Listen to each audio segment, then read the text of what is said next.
Hi, I'm Ollie Dabbous and I'm exec chef here at Hyde in Piccadilly.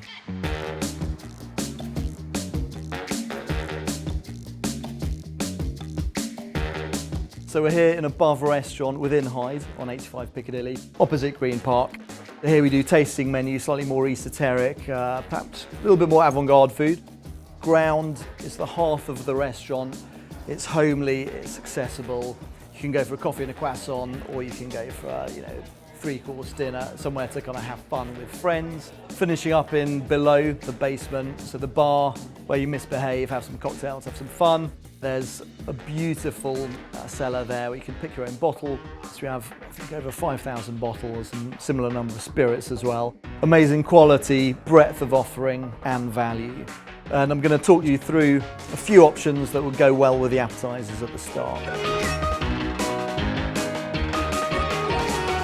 I think what defines Hyde is the individuality, the space, perhaps above all else, the sense of barefoot luxury. There's nothing overly opulent, there's nothing chefy, nothing gimmicky. I think it takes a confidence to serve things as naked as what we do. And I'm very proud that if you eat at Hyde, from the surroundings to what's on your plate, you couldn't be anywhere else.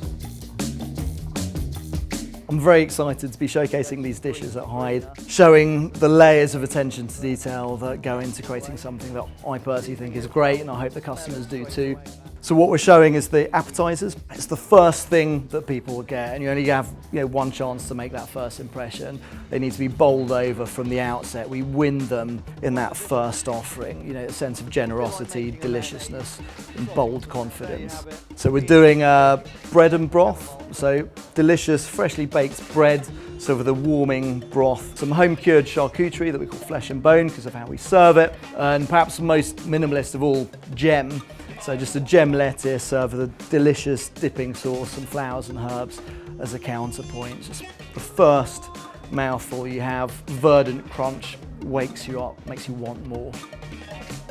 What I'm hoping to give people is the next best thing to them coming in to my kitchen, working next to me. I want them to see the dishes, the methodology, the recipes through my eyes, not just how we do it, but why we do it. And they can take these skills, this knowledge, this common sense, and apply it to other dishes in their repertoire as well. Essentially, I want them to feel empowered to be a better cook.